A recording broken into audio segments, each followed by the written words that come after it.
if you're selling to consumers, maybe every consumer, but I would start with try to find a niche to start off with and really try to go deep there and sort of test that out.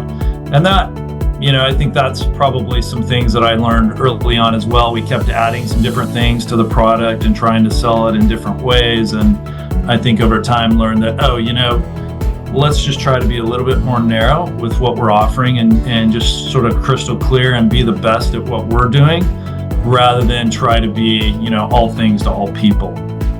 Welcome to Small Business Pivots, a podcast designed for small business owners. I'm your host, Michael Morrison, a small business coach and founder of Boss, where we make business ownership simplified for success. We do that with professional business coaching, business loans, and much, much more. To learn more, go to businessownershipsimplified.com. And make sure to hang around to the end of this episode for my recap and Coach's Corner, where I share applicable action steps that will help you grow your business. Our guest today is Ryan Belcher.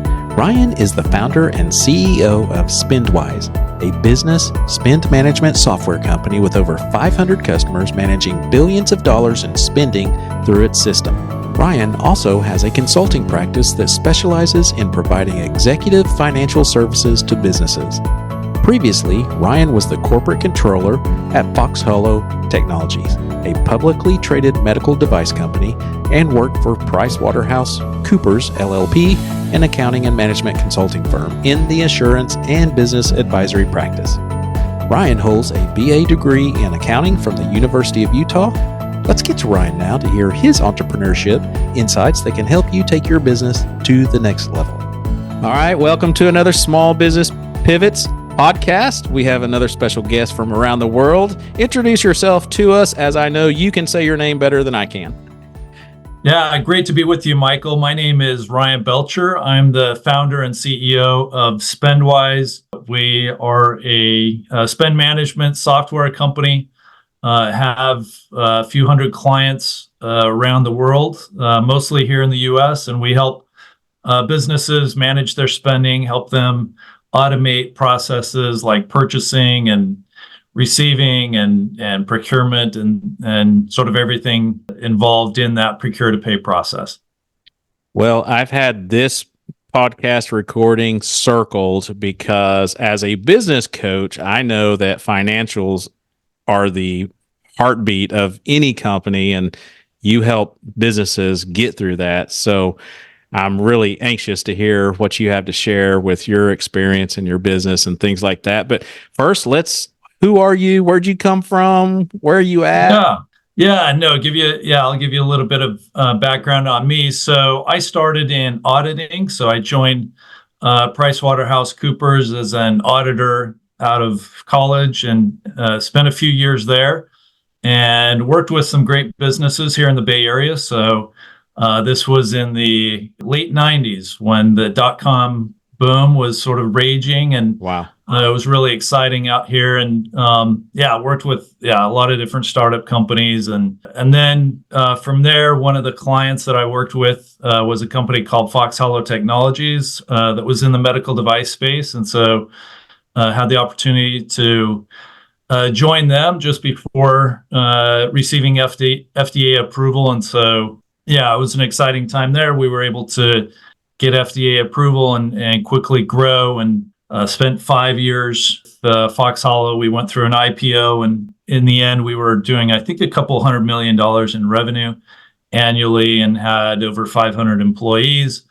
So I was there for 5 years, and then after that, did a little bit of consulting. And throughout all of my experience, just sort of was frustrated with some of the tools that were out there or weren't out there for managing sort of this process of, hey, somebody needs to buy goods or services that needs to, sort of go through an authorization process. You want to make sure that resources of the company are being spent properly. And so how do we communicate that to the right people and make sure that whatever goods or services we've ordered are received and that we're billed properly for that? And so what I found, whether it was with the companies that I audited when I was at PricewaterhouseCoopers or, as the controller at Foxhollow, or even as a consultant afterwards is these processes were very manual. I think, there were some good tools out there for larger organizations, but when you're a small to mid-size company, you don't want to be spending hundreds of thousands, if not millions of dollars on, tools to help you manage your spending. You want to be putting that money into developing your product or your sales and marketing. And so what I wanted to do was to create a tool that was affordable, easy to use, fill in that gap to help small to mid-sized businesses manage these processes efficiently so that they could manage their dollars while at the same time not be spending a ton of money or, experiencing a lot of complication with tools that were kind of, beyond what they really needed. And so that was the reason why I started Spendwise. Started it in 2012 as kind of a side project. So I was doing some consulting as well and sort of just bootstrap the company. Have just been slowly been building it up. And so, yeah, it's been a journey. And fortunately, we were able to get to profitability and continue to grow, sort of with profitability and just as a healthy organization. I just had coffee with a wantrepreneur, as we call them. Right. They feel they may not be qualified. They had kind of an upbringing that wasn't healthy, and I had to give them a little boost of encouragement. Did you have any mindset backlogs of anything that happened? I mean, or did you grow up in a wealthy family, an entrepreneur family? I mean, what advice would you give this person? Because I know she's not the only one. Yeah, for sure. Well, I did, benefit from growing up in a family where my dad was always involved in small businesses, small to mid-sized businesses, starting and growing those businesses. So I saw that firsthand. It's a bumpy road. I would say that. I think for a lot of people going out and getting a regular job out of college and kind of working up through the ranks, I think that's, that there's some comfort there. You're not going to experience nearly as many bumps. But at the same time, there's a lot of satisfaction that comes with, creating something on your own and growing that. And so there's kind of a balance there. There's definitely a lot of sacrifice that comes with starting your own business. I did, for better or worse, I kind of tried to find a little bit of middle ground there by doing the consulting while I was growing the business. So I had already spent quite a few years in, sort of a profession that I knew I could rely on for sort of steady income and had some good contacts. And so I was able to kind of balance it out a little bit. One thing I would say is, and I think there probably is some natural ability or, background that is helpful. But I think maybe one of the things that I've learned is I think it's like anything else, it takes practice. So if you look at a lot of the great entrepreneurs out there, it's like, wow, they were starting businesses when they were in their early teens. And so by the time they're in their early 20s, they've got maybe 10 years of experience. And you look at, that's when they're on your radar and you're like, oh, wow, it's just kind of a natural thing or whatever. And I've definitely discovered over time that, oh, no, actually you learn, there's a lot of learning that happens. Nobody's sort of, you can have some instincts and there's some gifts there, but I don't know if there's true born entrepreneur without going through those experiences. And so I don't know if that's helpful. What I would say is, if you're passionate about something, go for it, while at the same time recognize the fact that it's going to be a little bit bumpy and it's going to take a while to learn the lessons that you need in order to be successful. It's very helpful just hearing it from someone else. That's, whether it's applicable to each individual that's listening. More than that, it just gives them a voice of hope that, hey, we all had to learn to walk, right? When we were babies. So we all have to learn to be an entrepreneur. Some people walk faster, sooner or later than others, but it's still a learning process. And so you pretty much nailed it on the head. It's, I know from my experience of being an entrepreneur for well over 2 decades that I'm still learning, and I'm a business coach. So, even business coaches don't know everything. And if they say they do, find another coach. Right. Right. Yeah. And you see mistakes made by, sometimes big mistakes made by people who've been out there for a long time. One thing that I would add, sort of coming back to this idea of, sort of for better or worse, I was kind of doing some consulting and trying to get the business up and running. I do think that for a lot of people, that would be the best path, rather than sort of walk into your boss and say, hey, I'm done, and go and, go into the garage and try to make the prototypes and, pray that things work out. A lot of times there's a lot you can do in the beginning. And I wish I would have done more to sort of make sure, understand the market and those types of things, and maybe create a prototype. I do think that, at some point, you're going to limit what you're able to do if you don't sort of make a plunge at some point to kind of just say, hey, I just got to commit and make it happen. But I think there's, a period there where you can kind of not take unnecessary risks. That's sort of my, what I try to do is say, hey, you know what, you got to get in your car and drive, and there's some risks on the freeway, but, it's not that much effort to put on your seatbelt. Type thing. So, that's an unnecessary risk to drive on the freeway with your seatbelt off. It's super simple to put it on. Why not do that? But at the end of the day, if you just sit home and, hope that whatever, destination is going to arrive to you, it's never going to happen. I love that analogy with the car, because that is something, as the world turns, we continue to learn as drivers something new every day. For instance, my son took a driver's ed, and so one of the questions the instructor asked, and I thought this was perfect for what we're talking about. He said, what does it mean if an approaching car has their left turn signal on? And everybody's like, oh, they're going to turn left, or I better slow down. He said, absolutely nothing. Not these days. So buckle up, be ready to slam on the brake, to go past the do whatever you need to do. Yeah. But today, that signal means nothing. Neither does a red light. No. And those are things we learn. I love that. Yeah. Yeah. So, sad but true.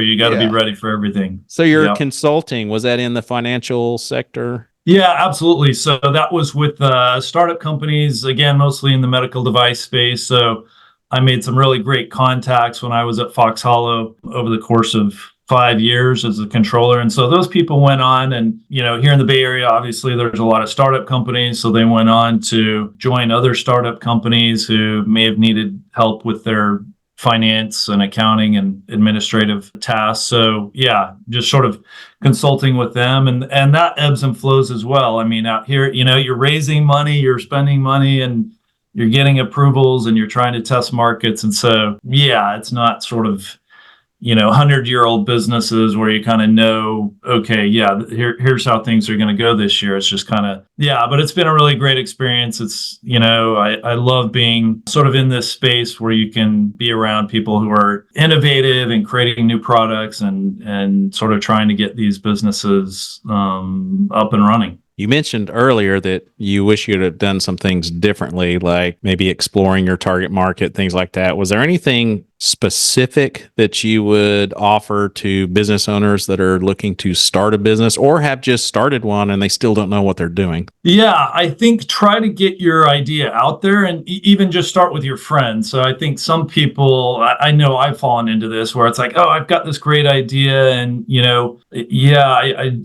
got to be a little bit secretive about it. Someone might steal my idea or something like that. I would definitely throw that out the window. Execution is really where the challenge is. So it's easy to have an idea. That the hard part is the execution. And so I wouldn't worry about that. And I would talk to as many people as sort of in your circle of friends or professional circles, and have them try to poke holes in the idea and see sort of what the weak spots are, and sort of over time, hopefully, if it's not a great idea, you have sort of saved yourself some trouble there. Yeah. If it is, then hopefully that's reinforced. I mean, you do ultimately, there's been, a lot of successful companies where I'm sure would not have passed that test. And so ultimately you got to kind of feel it in your heart and have some passion for it. But at least you've sort of exposed yourself to that criticism or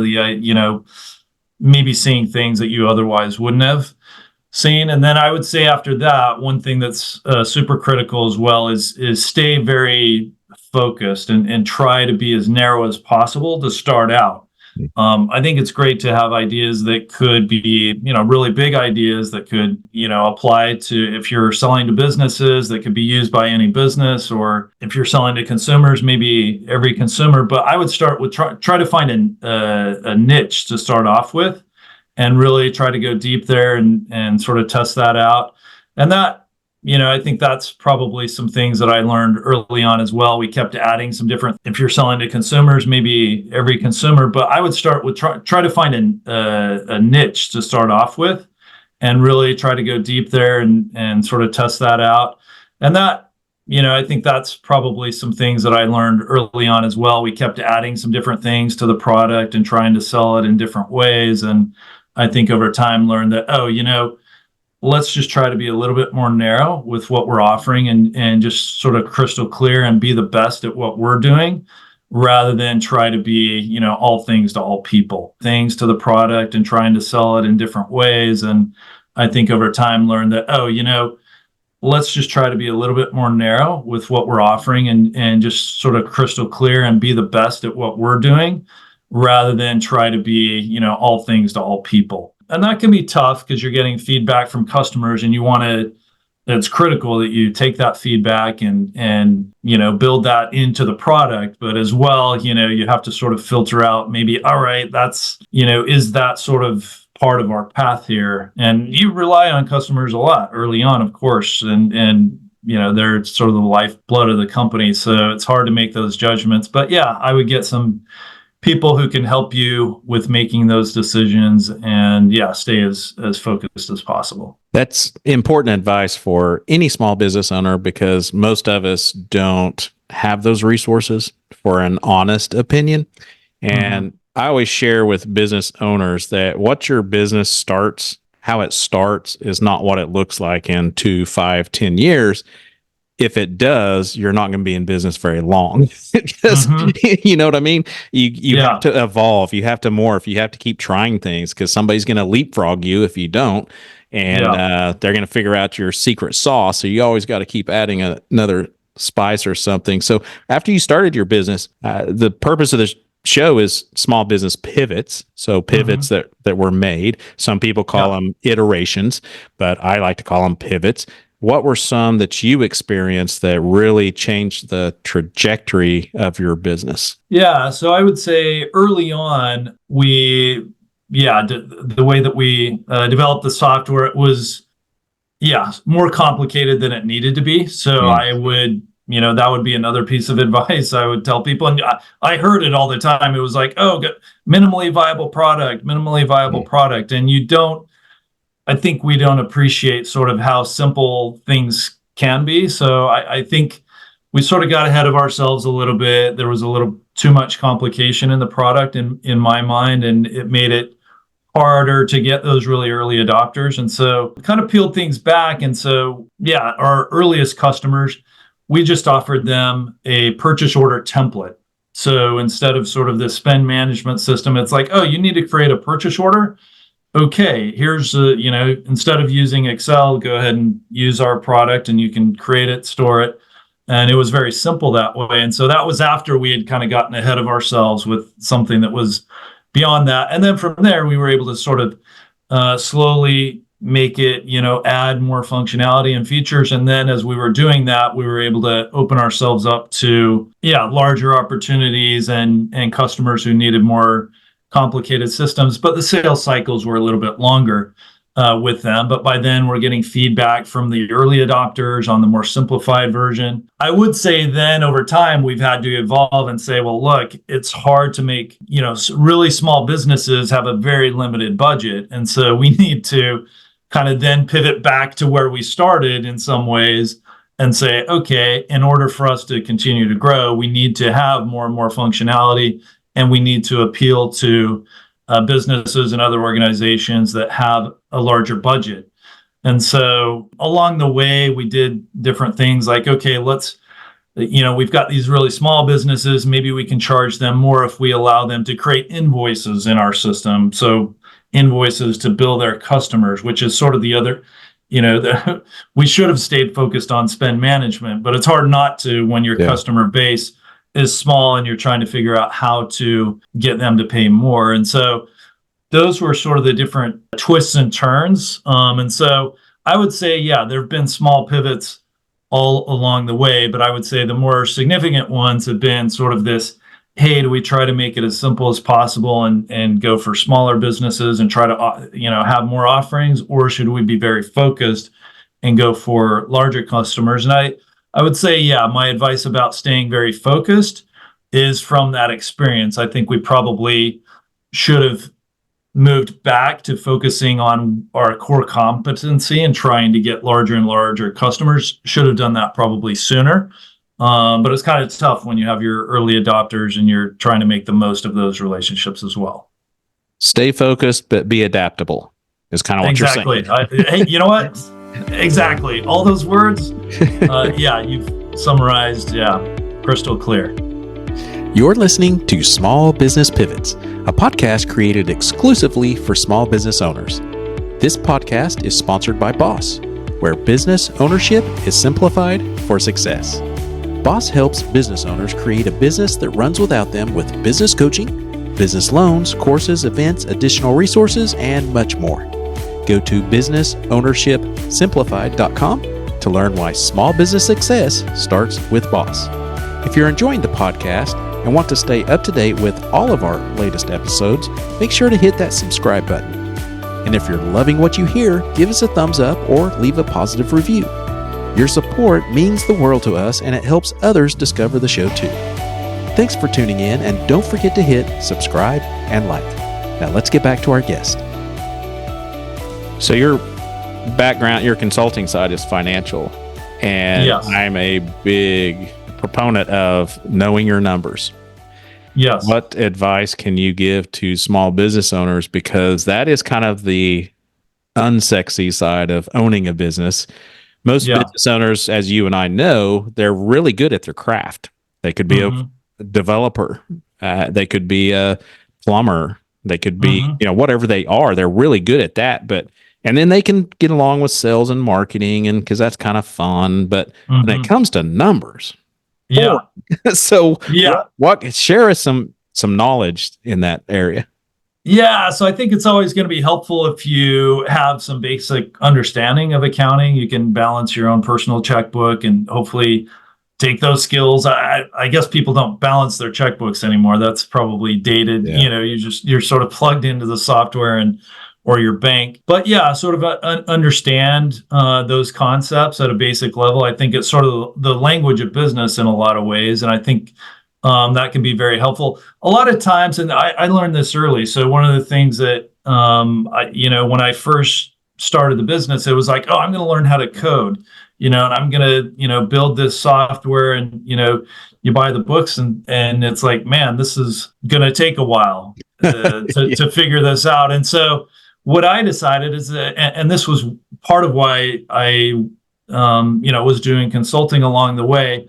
I had spent years in finance and accounting and had, a lot of there was value there that people were willing to pay for. And so rather than me learning how to code, I thought, okay, hey, if I can go spend 5 hours doing accounting and finance and someone's going to pay me market value for that, then I can take those dollars and pay them to somebody who already knows how to develop software and is really good at it. And so, yeah, it may make sense for someone who's starting out. Obviously you don't want to be spending a lot of money on accounting stuff, but maybe, there's a bookkeeper or a friend or a family member who would be interested in kind of just helping you out and, jumping in and taking care of some of the basics there. Now, in my mind, numbers go beyond just sort of balancing the checkbook. And I think it's important, especially early on, to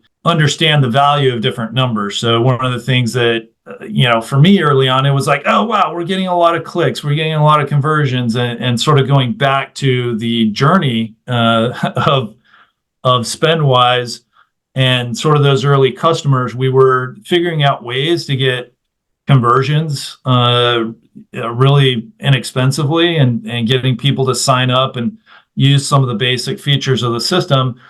And you get excited about that, and then over time it's like, oh, these guys are not actually, we had a free version, and it's like, oh, they're not actually becoming paying customers, or even if they are, they're churning over fairly quickly, or they're not expanding. And so yeah, it was hard to sort of appreciate the fact that, hey, you've got to really be on top of those numbers. Don't get too enamored with a certain metric. It's like, oh, our conversion rate's really high. It's like, well, okay. And it takes time. And so you're not going to know that, oh, these customers are going to cancel in the 2 years from now. And so that's not as valuable as these other customers that convert at a much lower rate, but are going to be paying a lot more for a lot longer period of time. And so, even beyond just sort of the basic financial stuff, really looking at those, what are you putting into sales and marketing, and what is the return on investment? That, in my mind, is more important than, hopefully if you run out of cash in your bank account, then you're done. So that is critical to sort of really understand that. And be on top of that. But yeah, I would say, beyond that, really understanding, okay, here we're putting this dollars into this effort. What is the return on investment? And that's a little bit tougher. So I don't know. I would definitely, if that's not your area of expertise, see if you can find resources that are, maybe help you out as a friend or a family member, or maybe they just want to be, they enjoy being involved in business. So it's kind of a side thing that they're happy to help out with. I don't know, maybe give them some shares in the company, whatever you need to do to kind of keep the burn under control. I love what you said about the simplicity, but you also said something else just now. It takes time. And I know with Amazon being able to deliver things same day, we're all in a rush to get things done and make changes and pivots and all that. But you mentioned something that's critical, that it's not checking the boxes. It's watching your numbers and over a period of time. Mm-hmm. Do you have a suggestion of, I have my opinion, but what have you seen? Monthly, weekly, quarterly? What's kind of a good time frame for that? It probably, maybe it depends on the number. I would definitely be, I don't know. I quarterly, I like a lot, just because you have some sort of bumps throughout the course of the quarter. You have some ups and downs. You don't want a false positive or a false negative from taking, too short of a time period. So we definitely, at least for my business, we put a lot of emphasis on quarterly results, and then of course annual. Monthly, you definitely want to be on top of it, or even really daily, to sort of see what's going on. Certain numbers we look at daily, sort of, how much are we spending on these different marketing campaigns, and make sure that something hasn't changed, where we're just sort of bleeding money. Things can happen. If your landing page, something happens to where it's not working correctly, you don't want to sort of wait months in order to find out, oh, you know what, that landing page, the link to sign up for a demo doesn't work anymore. And so, that was not, we weren't spending any money there. And so, we're staying on top of certain numbers every single day. But as far as like just big picture type stuff, certainly quarterly is where it looks at it. It's more trends, looking at it and saying, okay, this, why did we not do as well this quarter? And so, because I've seen that monthly where it's like, okay, we had a down month, but then it's made up for the next month. Sometimes the sales cycles ebb and flow, and then there's seasonality as well. And so you learn that over time. And try not to be too hasty with your judgment, while at the same time, make sure you're always staying on top of things. Without giving the secret sauce for your competitors, I know I just had a conversation with someone, and a lot of people, are small businesses especially, are not getting results from their online campaigns, their digital campaigns. And like I said, without sharing your secret sauce, are there any tips that you could give someone that you have found that actually works in the marketing? Because everybody says content. Well, everybody's tried that. And everybody says post daily. Well, they've tried, is there any Yeah. guidance you can give that you found? That's a Where do really you great start? question. Yeah. Where do you start? And I would say it's a constant. Things are continually changing. So early on, we started with it was just Google Ads, and that's how we got our earliest customers. So bidding on certain keywords and sort of trying to narrow that down. So that's one thing you learn early on as well. These businesses are, they're trying to make money, and so Google sort of, set all the defaults are so that you're paying as much money as possible for. Yeah. At least that's what it felt like. And so it's like, and that's why you want to be on top of the numbers every day, especially early on, where it's like, okay, hey, this ad, it's not, we're spending money. It's not, we're not getting conversions, or we're getting conversions that are not the type of conversions that we want. So that worked for a while, and then it seemed like they continue to change the algorithm, and you're having to stay on top of that. And so as those things were changing, we moved to some, putting more emphasis on like websites where it was where they listed out business software and they had sort of ratings and things like that. And so they have similar business models. So it was, pay per click or pay per lead. And so we've been really focused on those over the years. And I do think it's really important to develop trust with your customers, and hopefully they're spreading the, word of mouth, I think has really been, super valuable for us over the last couple of years. And so we've been more focused on those niche again, kind of getting back to the focus, those types of websites. We have recently, I've noticed that those aren't performing as well either.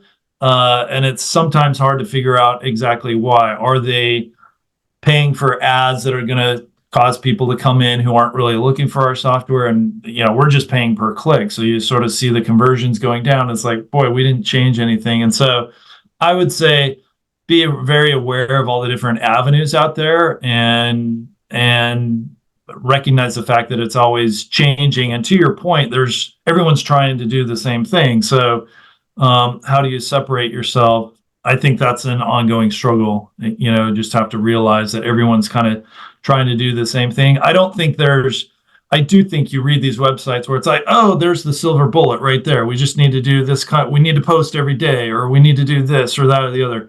I don't think there are any silver bullets out there. As soon as there is a silver bullet, everyone's hopped on it, and it's kind of, you're not differentiated. So I think it is kind of just a grind. You have to be doing a little bit of everything, and it's going to change over time. We were emphasized on Google Ads.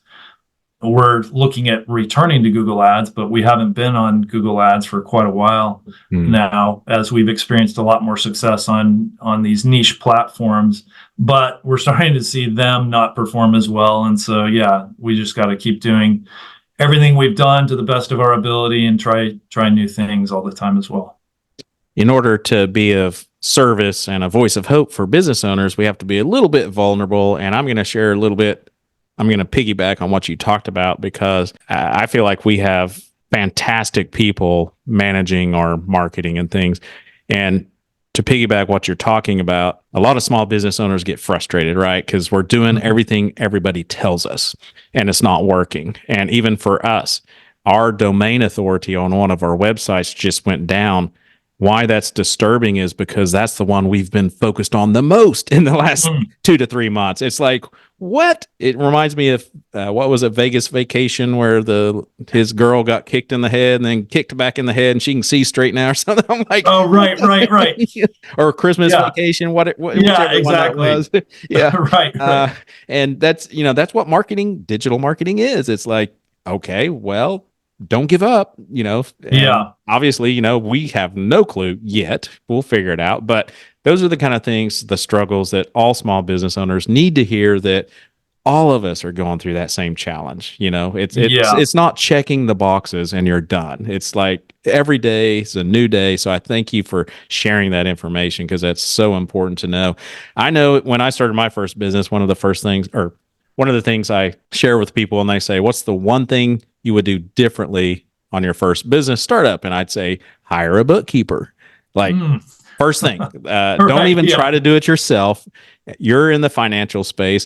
What is one thing that you would specifically have done different outside of your knowing your target market better? Is there anything like that you would have gone, I would have hired this first or put more money into this or that? Yeah, I would say, yeah, I don't know if there's one single thing. I mean, it's definitely, yeah, do your research up front, stay focused. That's definitely something that I think, yeah, made things harder for us.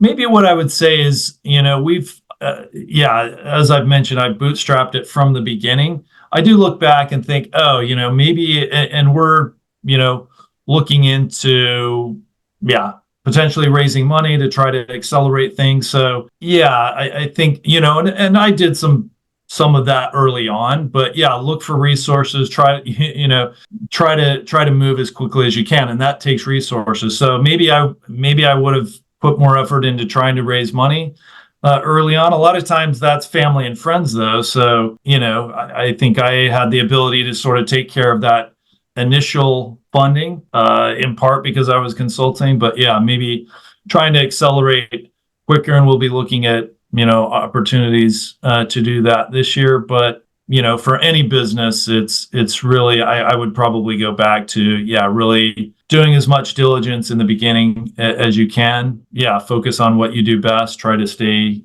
sort of as niche as possible early on, especially. That's great advice. And you also mentioned something else about being focused. Well, to be focused, you have to have a plan, right? So, Mhm. what are some tips you could give? Because I know a lot of business owners, they can't even think past today, or they can't think past Right. Friday because they got payroll coming up. It's like, how can I even Mhm. think about 5 years from now? I can't even make it through Friday. Any Yeah. tips on how to prepare a plan? I mean, not the full plan, but just maybe some things that Yeah. they can stay focused on. Yeah, well, I definitely, sort of this idea of trying to do as much research about the market or the product. There's only so much you can do without experiencing it.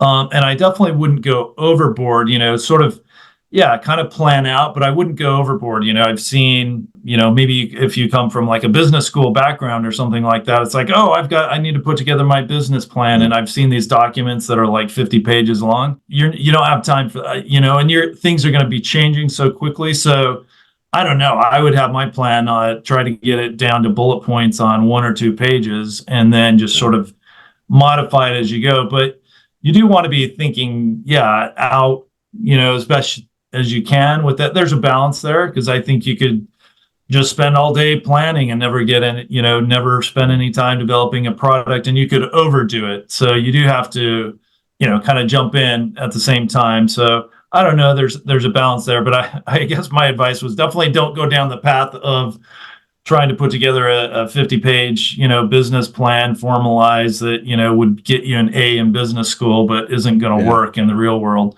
and is going to be changing all the time. And it's just not going to be worth your time to sort of continually manage that.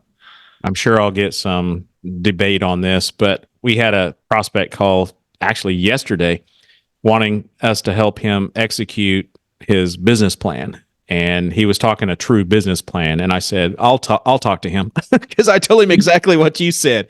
If you're Yeah. starting a business or you've already started, 50-page business plan, you're wasting your time. Yeah. You go sell Yeah. for, Exactly. Put some bullets down and go sell. Cause yeah, that's not going to work. Yeah. 20 years ago, maybe I don't even Sure. see then having the time to do it. But these days, unless you're raising capital or a huge bank loan or something like that, that's completely different. But for Yeah. startups, yeah. So thank you. That's a great advice right there. That'll save somebody a lot of time because those take Yeah. a lot of time. Yeah.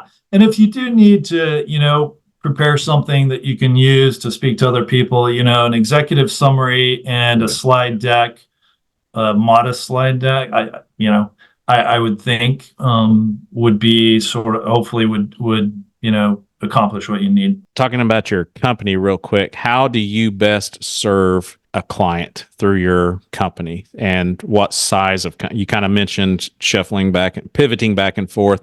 How can you Yeah. best help people? Yeah. So I think for us, there is, if you're a really small business, you're, one or two people, you really don't need our software. You're probably using credit cards and maybe even your own bank account, writing checks and buying whatever goods or services you need. So I think there is, I would certainly say, 10 or more employees. Then it starts to get a little bit difficult. It's like, oh, let's make sure we're not buying things that somebody else bought, or that, we're prioritizing. We've got a certain amount of money that we can spend, and sort of what I would say, yeah, at a certain point, you kind of need to organize your efforts when it comes to spending to make sure, you're making the most of your resources. And so I would say, yeah, 10. And then the bigger you get, the harder it is to keep those resources organized without proper tools. And so, and companies go through the process. It's like, well, we didn't need anything when we were 2 people. Now we're kind of, have grown to 10 people or whatever it is. Now we're using spreadsheets and emails to kind of communicate this, but then it's kind of hard to find and keep track of things. And so hopefully someone sort of realizes, gee, there's got to be a better way. And we're doing our best trying to get the word out that there is a better way. And so, from there, we can automate those processes so that, hey, what is, our new engineer spending? Are we, is that getting approved properly? Are we receiving it? How are our vendors performing? The larger you get, the more important it becomes. It is maybe more important for some businesses rather than others. So if you're operating a consulting firm and you've just got your employees and they're charging by the hour, and they have, maybe they have expense reports or something like that. Our system could help with that, but quite honestly, there's probably systems out there that are more designed for expense reports that would be better to use. We want to, at some point, be able to offer a complete spend management solution and be able to offer tools that can compete as well. And so, but yeah, certain other businesses, like going back to my background, so medical devices, you've got an engineer, you're trying to, get, the next prototype out the door, you need to buy parts for that. Well, if you're a junior engineer, if you're the VP or director of engineering, you don't want all your junior engineers just buying whatever they feel like is needed. Maybe there's those materials are sort of, we actually have them, they're sort of in the back storeroom or whatever. And so, yeah, I would say, businesses that are buying materials, I would say where we've seen a lot of success, interestingly enough, in the hospitality industry, which I didn't have any background in. So hotels, or even, I would say even not just hospitality, but maybe apartment buildings and things like that. Well, they've got to buy materials for repairs. Or at hotels, you're trying to keep the rooms stocked and make sure that, you've got all your supplies for that. So I would say, yeah, medical device, biotechnology, both of those are buying a lot of materials and developing their product.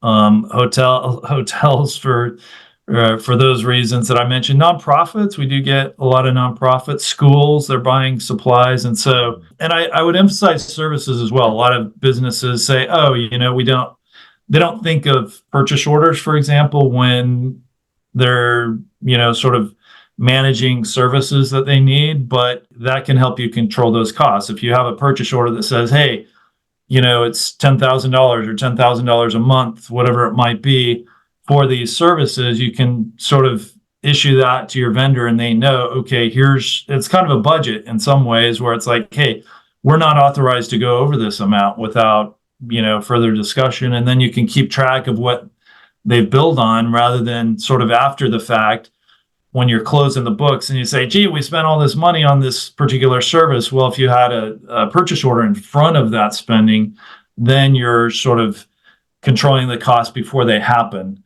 It's really tough when it's like, well, we're over budget. Well, that, unfortunately, you already spent the money. You're over budget, but you're learning about that 2 weeks too late. The different ways that we can help businesses manage their spending. Would it be fair to say contractors, people that have fleets of vehicles, like let's say it's an electrician or electrical company, heat and air, where you've got different, going to the parts store and this, would something like that be fair to say that would be a good fit? Yeah, absolutely. Definitely. We have, a lot of customers sort of in the construction space. We recently did a case study on airport van rental. And so they have a fleet of like 2,200 vans that they rent out. They've got, they've got locations throughout the US. And so they're having to repair those vans or, keep track of sort of spending on the different vehicles. And so, our system helps them to do that. Yeah, anything that has to do with sort of buying parts or materials,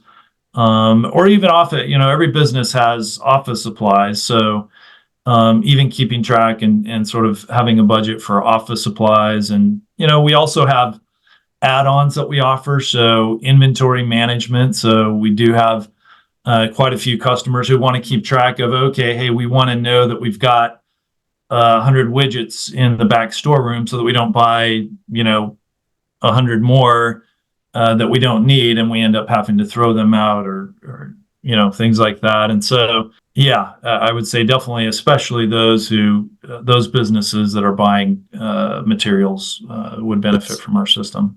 Sounds and looks like an amazing product that could save a lot of headaches and unnecessary cost. I know as a business coach, I'm always stressing, especially if someone has inventory. Inventory management is usually the number one problem in most cash-strapped companies. Is it's like, well, all your money's sitting out there in the yard. Does anybody know what's out there? Or the field or the warehouse or whatever. So it sounds very, very a wealth of information you've been. If someone wants to reach out to you for more information, what's the best way to do that? Yeah, so you can go to spendwise.com. Yeah, we've got our phone number and our a contact form there, or reach out to me directly, Belcher, Belcher at spendwise.com. Would love to hear from you. And it's always great to sort of have these contacts that we can bounce ideas off and learn from. And so, feel free to reach out to me. Well, again, you've been a wealth of information. One last question. Is there a quote or something that a mentor of yours has said to you that stuck with you that you could share with others? I don't have a quote off the top of my advice. Well, I've always felt like, what Warren Buffett, I think, has been a wealth of wisdom. I think he, his investment strategy, stick with what sort of patience. There was a quote recently about, how, some things just take time. It's not like you can sort of put more money into a certain marketing project that's going to take a few months to figure out how well it's doing. And so, be patient, stay focused, be aggressive as well. Those are sort of some of the key points that I would share. All right. Well, I appreciate you and your time, and I'm sure our listeners do too. And I wish you continued success. All right. Thanks a lot, Michael. It's been great to be with you. Thank you for tuning in to today's episode, and welcome to the Recap and Coach's Corner. Building a business that runs smoothly without your constant intervention starts with small, actionable steps. Today, we delved into the crucial practice of tracking purchasing expenditures, a fundamental habit for small business owners striving to maintain financial stability and growth. As we wrap up, I leave you with this actionable item for the Coach's Corner.